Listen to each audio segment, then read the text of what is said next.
didukung oleh.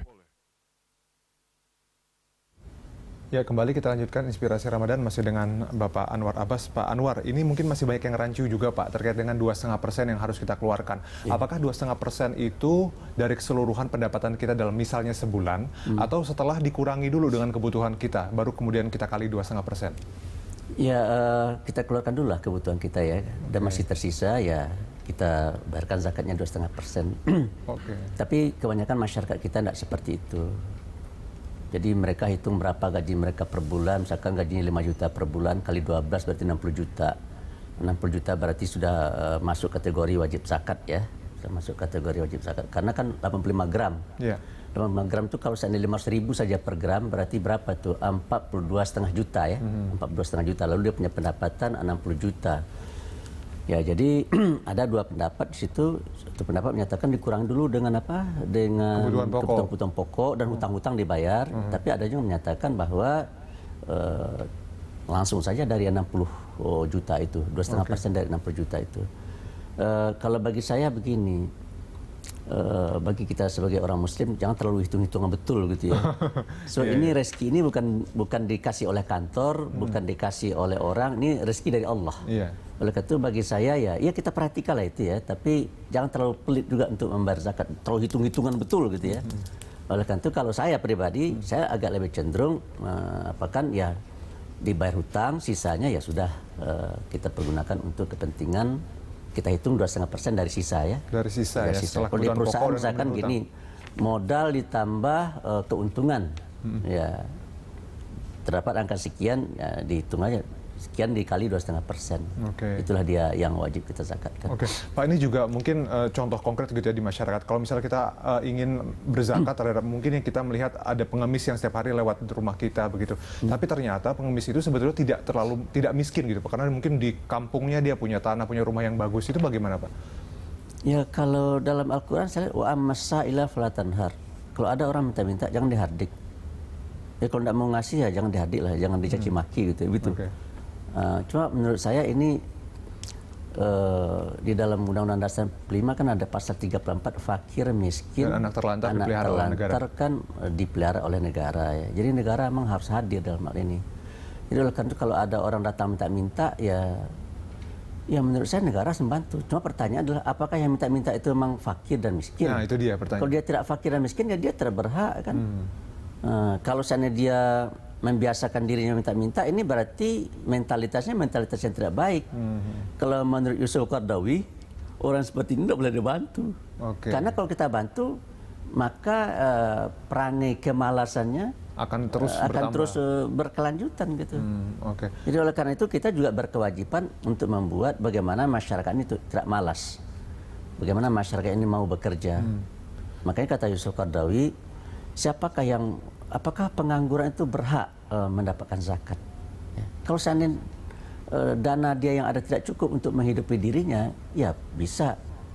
Nah, tapi syaratnya adalah meskipun dia pengangguran, dia berusaha untuk mendapatkan pekerjaan, misalkan dia berusaha untuk mendapatkan rezeki, ya, tanpa meminta-minta. Tapi bagaimana halnya kalau seandainya dia mengisi apa itu dengan minta-minta? Nah, kalau seandainya sudah terpenuhi kebutuhan tapi masih minta-minta, ini berarti mentalitasnya yang tidak baik. Nah, kewajiban negara lah di sini untuk mendidik mereka, mengedukasi mereka supaya jangan menjadikan meminta-minta sebagai habit, jangan menjadikan meminta-minta sebagai sebuah profesi ya. Beberapa waktu yang lalu saya baca itu salah seorang pengemis di dekat Blok M sana itu kalau dihitung pendapatannya sebulan 23 juta itu bagaimana kan? Nah, Pak, kalau begitu apakah kemudian ketika kita sudah menjadi wajib zakat begitu, kita harus tahu betul siapa nanti yang akan kita beri zakat kita? Ya, makanya sebaiknya ya masalah zakat ini dimanage secara profesional betul ya. Jadi kalau Umar berkata, ini ada dua orang fakir, ada dua orang miskin ya. Ada orang miskin yang minta-minta. Tapi ada orang miskin yang tidak mau minta-minta. Pertanyaannya adalah, siapakah manusia miskin yang tidak minta-minta? Itulah menurut Umar bin Khattab ya. Itulah yang disebut dengan fakir. Jadi apa beda fakir dengan fakir berhak terima zakat, miskin berhak terima zakat. Tapi kenapa fakir lebih dahulu? Nah, kalau menurut Umar bin Khattab, fakir adalah orang miskin yang tidak minta-minta. Miskin adalah orang miskin yang mau minta-minta. Gitu. Oleh karena itu siapa yang harus diberi prioritas pertama? Menurut Umar bin Khattab, fakir. Karena dia memang tidak minta-minta, dia miskin tapi tidak minta-minta. Itulah sebabnya Umar bin Khattab kalau malam hari dia jalan sekeliling kampung itu, mencari dan menemukan ada nggak orang yang miskin yang tidak minta-minta. Dan kalau saya ketemu, dia bantu.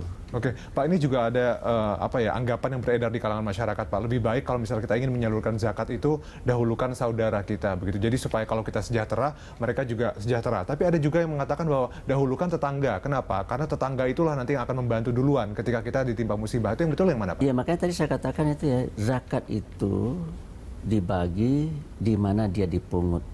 Kalau seandainya dipungut di sini, ya dibagilah masyarakat sekitar sini, termasuk saudara kita, gitu. Kecuali ibu tidak berat menurut zakat. Jangan kita berzakat kepada ibu kita. Ibu itu sudah jadi tanggung jawab kita ya. Yang kita berzakat sama anak kita itu adalah tanggung jawab kita, gitu kan ya. Nah, tapi kalau seandainya misalkan dia itu adalah saudara kandung saya, ya dia sangat miskin, ya saya rasa dia berhak itu.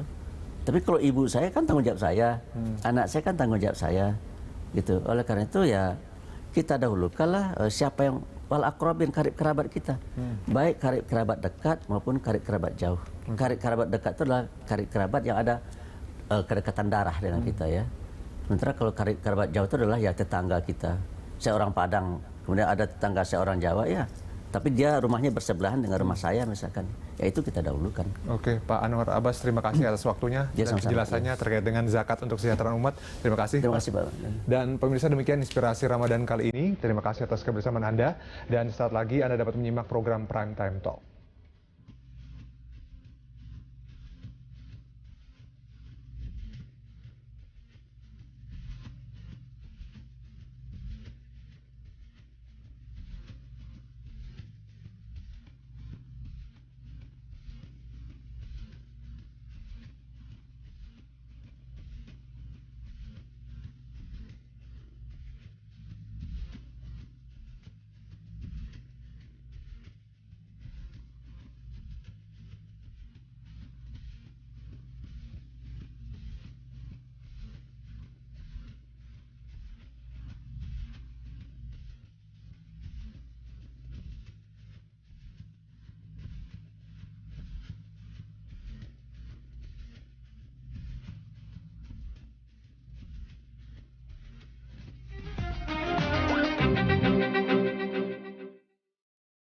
Didukung oleh